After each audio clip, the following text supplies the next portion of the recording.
Oferecimento Gorila.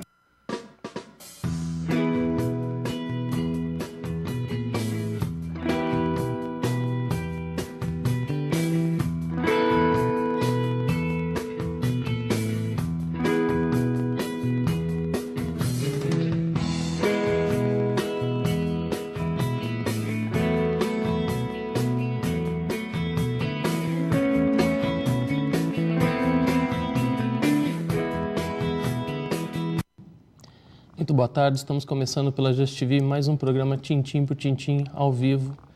E hoje eu tenho o prazer de receber aqui como convidado Maurício Noriega, ele que é um jornalista, comentarista esportivo, comentarista de futebol, né? Maurício, obrigado pela presença. Eu que agradeço, Paulo, o convite. Um prazer estar aqui com vocês para a gente poder bater um papo. Vi na abertura ali que você gosta de vinho, né? Vinho, também gosto muito de vinho. Nossa, se eu soubesse, tinha trazido uma garrafa hoje. Pô, aí a gente não ia chegar ao final do programa. Não, então eu fico devendo uma garrafa. A próxima entrevista a gente vai tomar um vinho junto. Combinado. É que o Milton Leite esteve aqui, e quando eu conversei com ele, ele falou assim, olha, a Globo, negócio de vinho, não pode e tal. Eu falei, bom, então o Noriega também não deve... Não, se eu soubesse, eu tinha trazido. No ar, assim, não, mas depois, né? A gente podia tomar um lá atrás. E o Milton gosta também. Gosta de vinho, sim. Então, tô te devendo um vinho. Então tá bom. Queria lembrar o nosso amigo internauta, quem quiser mandar mensagem pro programa, temos o nosso Twitter, @programa Tintim, e tem também o nosso site, que é o www.tintimtintim.com.br. Quem quiser também pode mandar agora ao vivo mensagem aqui para o Maurício Noriega, que eu repasso as perguntas. Enquanto isso, eu começo perguntando para ele sobre os 11 maiores técnicos de futebol brasileiro. Deixa eu mostrar aqui o projeto já está na segunda edição. Esse livro foi lançado em abril de 2009. É a realização de um sonho meu de escrever um livro um dia. Nasceu com base em um outro projeto que ainda está em andamento, que é um projeto que eu quero concluir, se Deus quiser, em breve, que é um perfil do Oswaldo Brandão, que para mim foi um dos maiores técnicos do futebol brasileiro.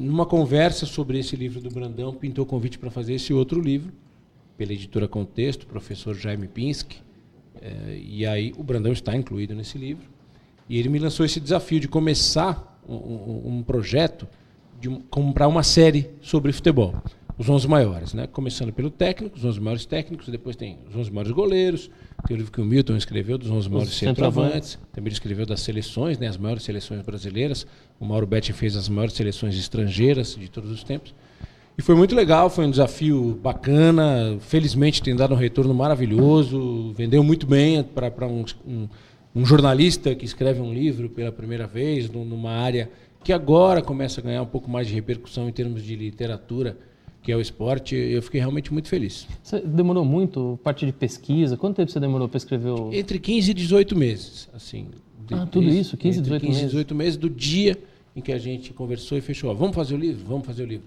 Até o dia em que o livro foi publicado. A parte mais fácil, a mais gostosa, é escrever. Agora, tem muita coisa que você tem que correr atrás, tem muita história que é contada, que você tem que verificar se a história é verdadeira mesmo, ou se é apenas uma história que passou como lenda, essas lendas urbanas, lendas do futebol. Alguns personagens são personagens que já morreram, então é mais complicado ainda, porque você não tem essa pessoa para entrevistar. E muitas das pessoas que conviveram com ele também, até pela questão da época, também já haviam falecido. Os casos, por exemplo, do Feola, do Brandão, que são os mais antigos, né, em termos de idade, disso tudo, dos que estão no livro. O Bela Gutmann, que é um técnico húngaro, que teve uma passagem marcante pelo São Paulo, que influenciou até a própria seleção brasileira de 58, perdão. Então foi bem interessante em termos de pesquisa e trabalhoso, né? E a gente aprende muito, jornalista aprende muito escrevendo livro. Porque assim, jornalista, Paulo, ele acha que sabe tudo, né? Acho que ninguém pode corrigir, ninguém pode mexer no texto dele, é uma coisa que é implícito da nossa profissão. E você escreve um livro, é uma coisa completamente diferente. Por mais linguagem jornalística que ela seja, sempre tem uma revisão pesada, uma série de coisas. Então, eu aprendi demais fazendo o livro. Deixa eu fazer uma pergunta. O Milton, quando ele esteve aqui, ele falou que teve dificuldade também nesse caso. Ele tinha alguns atletas que já haviam falecido e tinha também alguns, Romário, etc., que estão no livro, que são vivos, porém, hoje em dia tem esse lance de assessoria de imprensa. Você teve muita dificuldade, por exemplo, você chegar no Muricy, chegar no Filipão, para pegar algum tipo de dado, o Vanderlei, que são, acho que hoje, os técnicos que estão mais em atividade no momento, né? Não, especificamente nesses 3 casos eu não tive nenhuma dificuldade. Alguns deles eu conheço por convivência profissional já há muito tempo, como o caso do Luxemburgo. Não tive nenhum problema, podia ter ligado diretamente para ele, mas marquei com o assessor de imprensa dele para respeitar até esse caminho. O caso do Muricy também, marquei com o assessor de imprensa do São Paulo, fui até o centro de treinamento do São Paulo falar com o Muricy, também falei com o Muricy sobre o Minelli, porque o livro ele foi estruturado da seguinte maneira: um perfil de cada treinador e uma pessoa, um ex-jogador ou um treinador em atividade falando sobre esse treinador, dando uma entrevista sobre esse treinador. Então não tive nenhum problema com o próprio Filipão também, conversei com o assessor de imprensa dele, que coincidentemente é assessor de jogadores que foram entrevistados para o livro, como o Arce, o Alex. Então eu especificamente não tive nenhum problema com relação a isso. Hoje no futebol, a gente estava conversando até ali nos bastidores, tem o Oswaldo Maciel, da Rádio Transamérica, ele tem uma tese que ele diz que o time não precisa de técnico de futebol. Eu discordo um pouquinho, porém, em alguns pontos eu até acabo concordando com ele, porque o próprio Luxemburgo chegou a declarar que ele não ganha jogo, que quem ganha jogo é o time, ele ganha campeonato.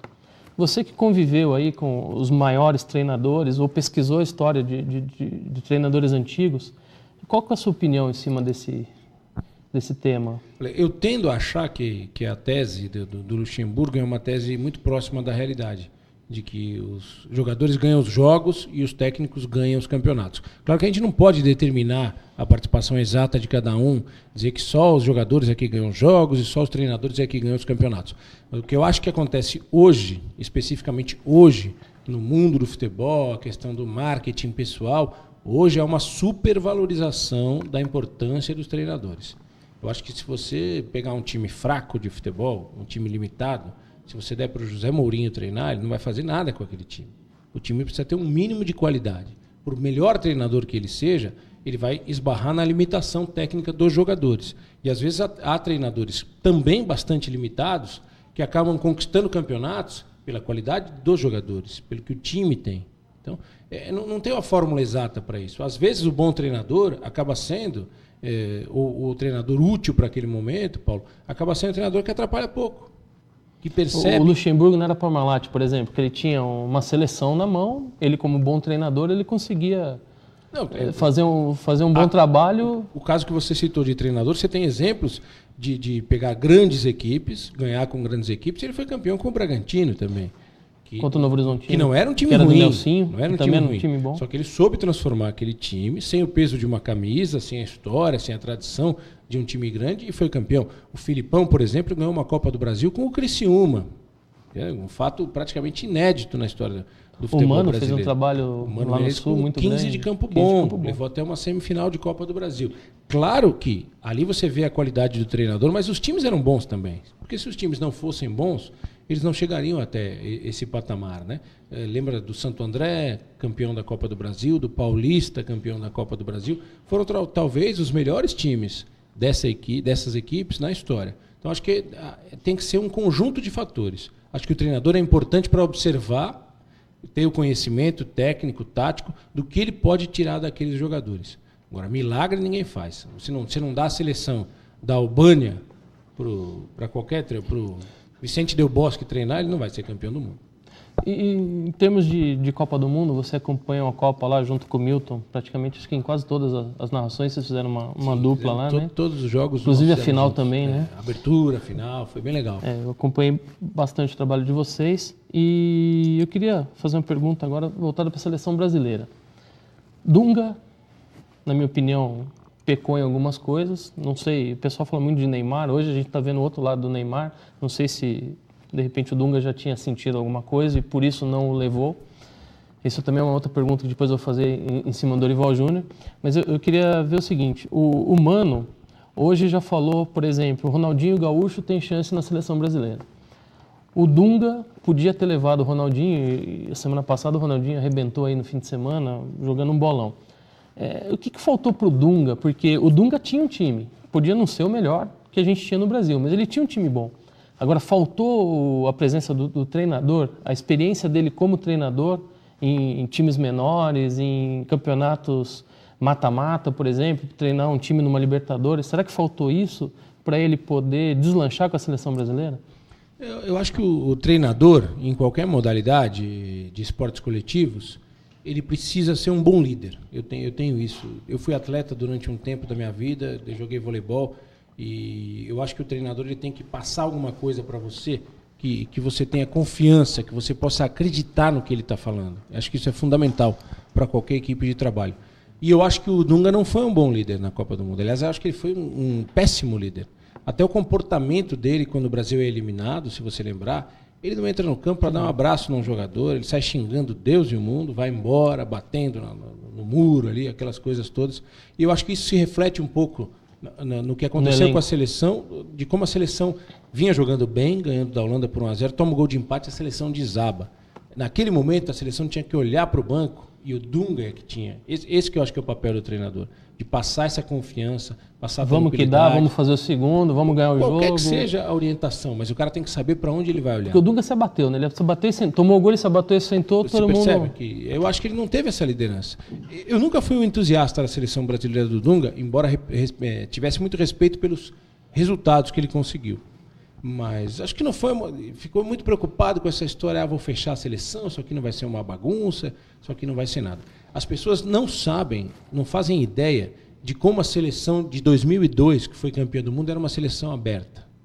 Você conversa com jogadores, te dou até a ideia, a pauta, traz aqui um jogador daquela seleção, um cara que seja expansivo, comunicativo, ele vai te contar as coisas que aconteciam lá, ele vai te falar que era uma bagunça em alguns momentos. Eu soube de alguns. A seleção ganhou a Copa do Mundo, quer dizer, isso não há relação entre uma coisa e outra. O que precisa haver, eu acho que é comprometimento, qualidade dos jogadores e a consciência de que naqueles 30 dias, quando for a hora de treinar, tem que treinar. Quando for a hora de jogar, tem que jogar. Quando for a hora de descansar, cada um faz o que quiser da vida. Mas aí não entra no caso da seleção do Maradona, por exemplo, era uma seleção aberta. O Maradona liberou sexo, sorvete, enfim, etc. E foi mais ou menos como a seleção de 2002. A seleção argentina, na minha opinião, era fortíssima candidata ou uma final com o Brasil ou uma semifinal das mais emocionantes, porque tem um elenco maravilhoso também como o Brasil, na minha opinião, até tinha. Você não acha que faltou também a mesma experiência para o Dunga, para o Maradona? Porque o Maradona ele era um ídolo, ele é um líder, ele é formador de opinião, inclusive dentro da seleção.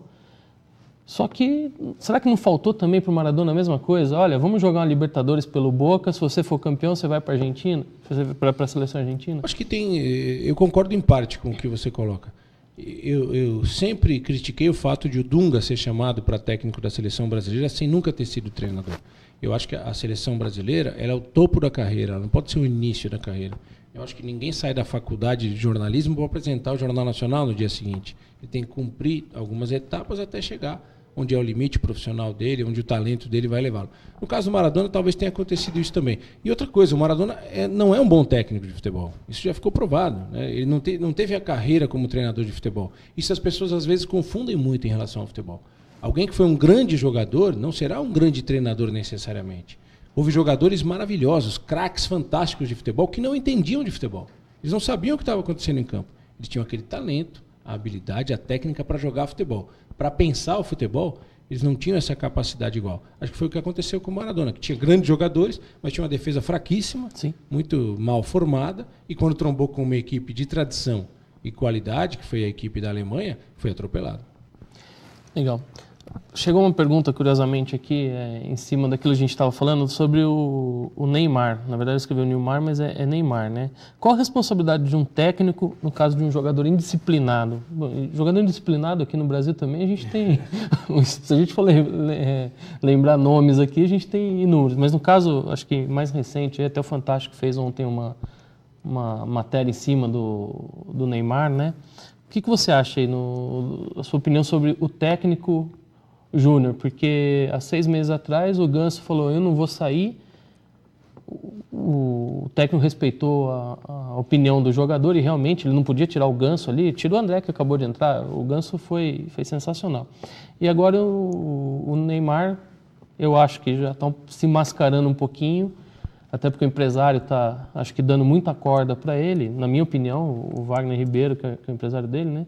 E o que você acha, assim, a postura do Júnior? Não, suspende ele, só que deve jogar quarta-feira porque tem um clássico contra o Corinthians. Não fica um negócio meio ilógico, porque você está suspenso 15 dias, mas contra o Corinthians o bicho vai pegar, então você vai para o campo. O que eu acho assim, eu não queria estar no lugar do Dorival Júnior, de jeito nenhum. Eu acho que ele acabou caindo numa armadilha, que foi essa história do Neymar. Por quê? O que acontece?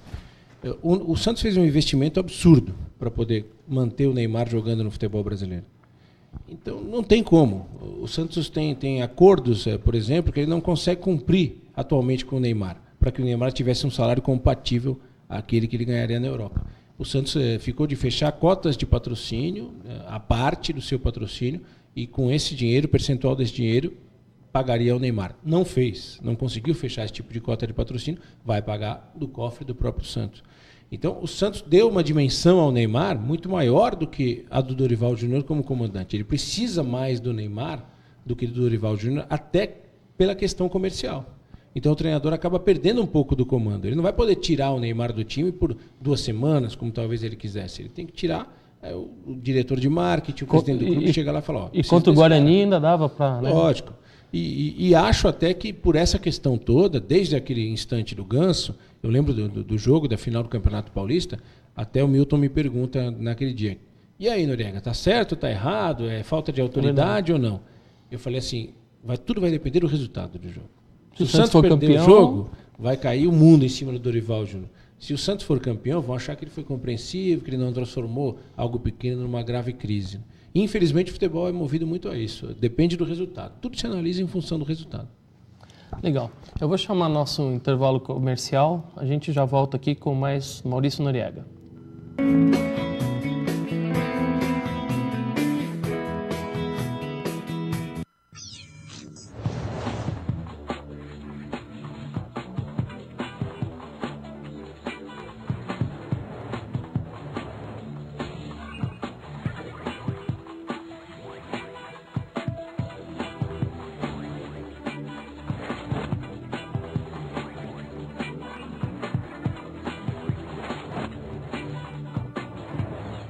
Promoção do Gorila, Blu-ray LG, com acesso ao YouTube e com várias ferramentas de interatividade por apenas R$ 899 à vista ou em até 12 vezes de R$ 84,96 no cartão de crédito. Acesse agora www.gorila.com.br.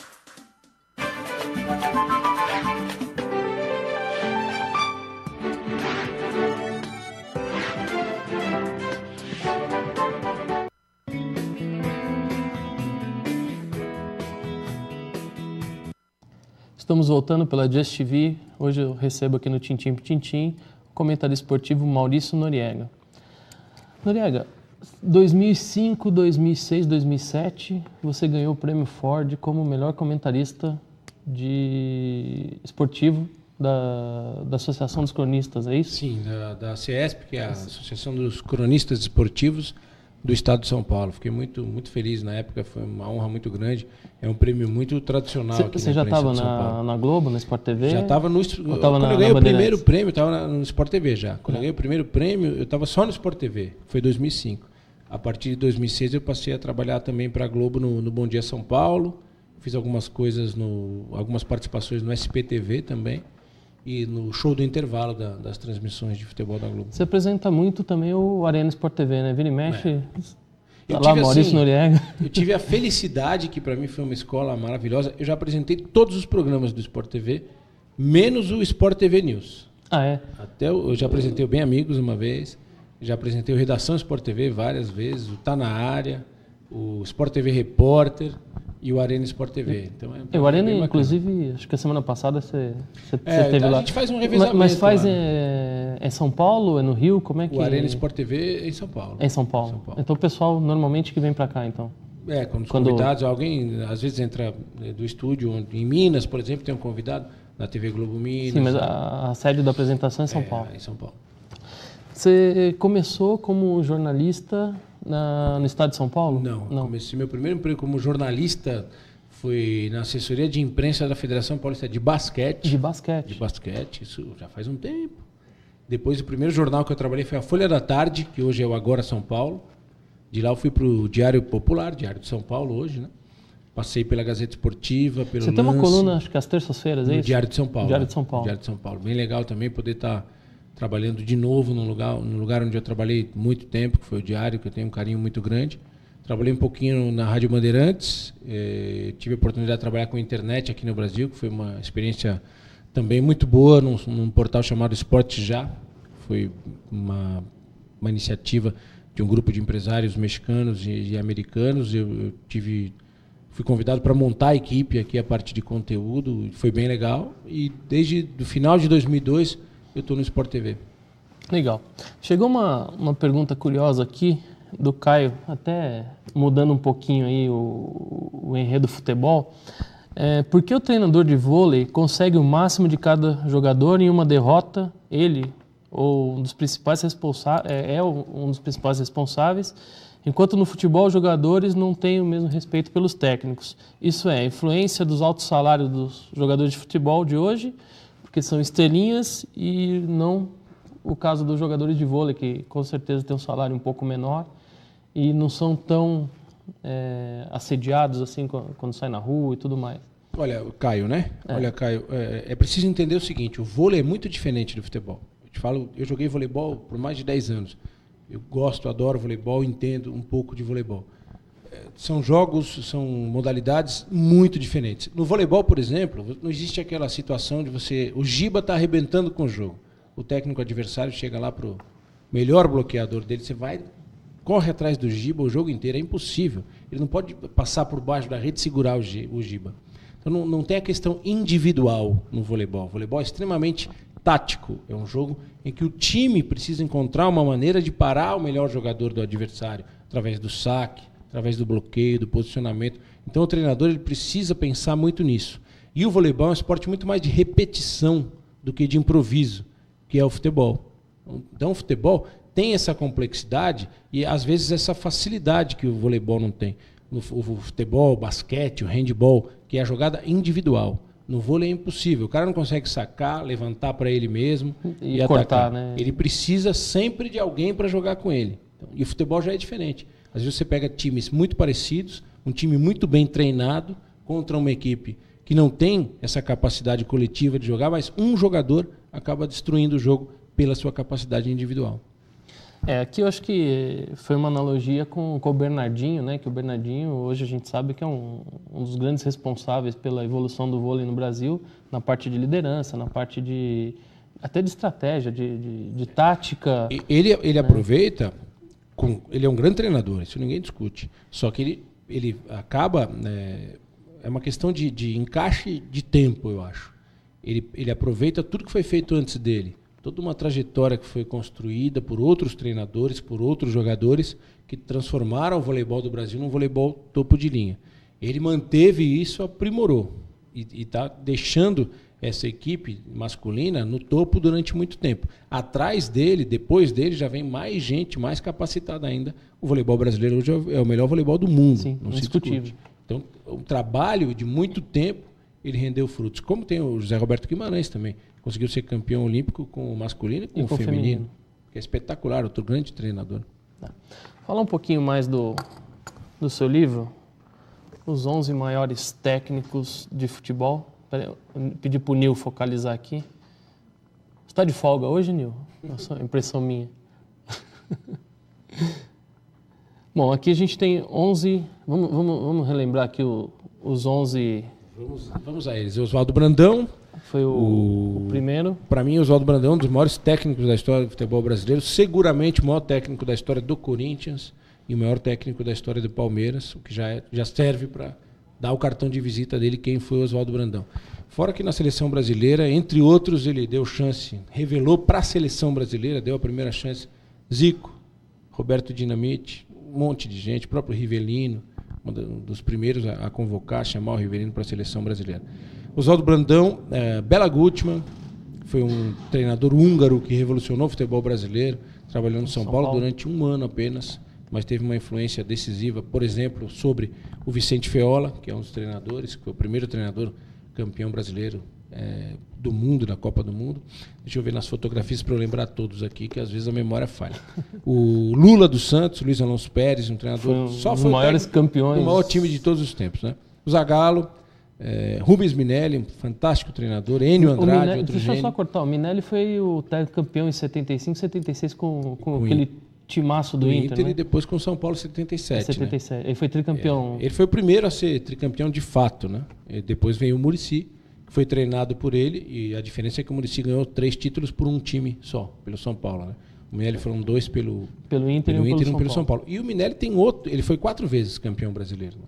Ele ganhou um título pelo Palmeiras quando não era campeonato brasileiro, não tinha esse nome, mas já era um campeonato nacional. Tanto que quem ganhava tinha Robertão, Taça de Prata, né? Essas coisas que eram nomes diferentes, mas eram os campeonatos nacionais da época. Antes de 71. Antes de 71. O Enio Andrade, que eu citei aqui, também é um treinador espetacular. O Tele Santana, o mestre do futebol, o Vanderlei Luxemburgo, o Felipão e o Muricy. Claro que tem muita gente que discordou da minha lista aqui, né? Tomei muita pancada, muita crítica, mas não quer dizer que a minha seja a melhor, né? Esse é um livro de opinião, e com base nessa opinião, eu quis contar a história desses treinadores. Mas você pediu para alguns colegas de profissão para fazerem uma seleção e você estudar? Eu ouvi muita gente, consultei muita gente e eu fiz um critério, assim, isso é meu. Eu pensei assim, como é que eu vou dividir isso para chegar a 11 treinadores numa história aí de mais de um século de futebol? Eu tomei como parâmetro o seguinte, 1958. Por que 1958? O que levou, os eventos que levaram a 1958, porque foi a primeira vez que o Brasil ganhou a Copa do Mundo. E a partir de 59, começaram os campeonatos nacionais, que não existiam no futebol brasileiro. O futebol brasileiro era muito Rio e São Paulo. Muito mais Rio do que São Paulo, né? Naquela época, o Rio tinha um predomínio cultural, esportivo, absurdo sobre os outros estados. E São Paulo vinha logo depois, aquela grande rivalidade. Havia o torneio Rio-São Paulo e os campeonatos brasileiros de seleções. Em 59, eu acho que nasce o futebol de clubes brasileiro mesmo. E muita gente fala, mas não mudou nada. Sabe qual foi o primeiro time campeão brasileiro, de fato? Não. O Bahia. O Bahia? Em 1959. Que ele ganha e vai para a Libertadores. O primeiro time a representar o Brasil na Libertadores foi o Bahia. Então, aí você tem um peso diferente. Então, com base nisso, fiz uma média de títulos conquistados por treinadores, por clubes, por estados, para poder ter um parâmetro, e alguns que para mim, sempre foram injustiçados. Por exemplo, o Lula é um deles, né? Tinha aquela coisa ridícula do cara falar, aquele time até eu treinava, joga a camisa para cima, qualquer um pega. Qualquer um pega, põe... Então, eu fui ouvir as pessoas para ver se era isso mesmo, né? E descobri que não era.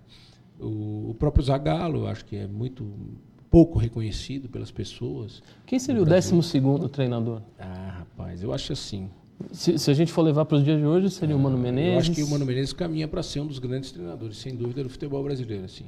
Uma carreira muito consistente, um treinador muito inteligente, muito adequado à realidade do futebol brasileiro. Dessa nova geração, dessa modificação aí, eu acho que ele é um dos melhores, sem dúvida.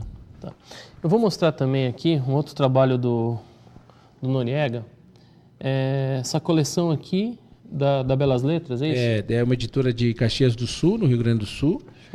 É uma coleção chamada Ídolos do Futebol. Eles me convidaram para dar o pontapé inicial nessa coleção.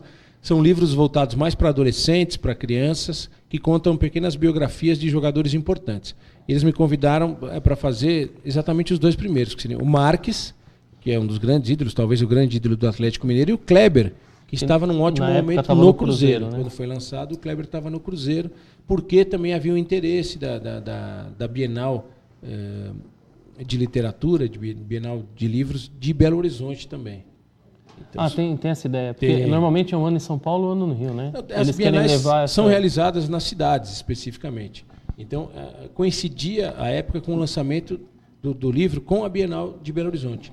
Então, foi um projeto voltado, essa primeira parte, para Belo Horizonte. Ele deve ganhar sequência com outros autores, com outros jogadores. Foi bem divertido, foi bem interessante. Fazer nosso tempo aqui, um programa de meia hora, o tempo está meio curto, a produção já está dizendo que já está... Falei muito. Estamos quase acabando. Mas tem uma pergunta curiosa aqui do Tato do Rio de Janeiro. Qual foi o melhor técnico até hoje da seleção brasileira? Rapaz... Tele Santana? E não ganhou eu tendo a ficar a Copa com o do Zagallo. Mundo? O Zagallo. Tendo a ficar com o Zagallo pela seleção de 70.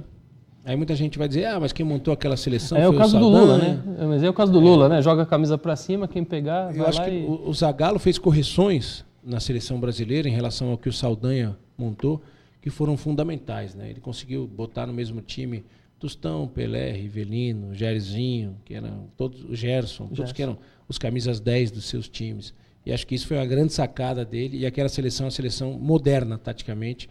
O futebol que se joga hoje ainda é muito parecido com o futebol que a seleção de 70 jogou. Agora, uma curiosidade aqui.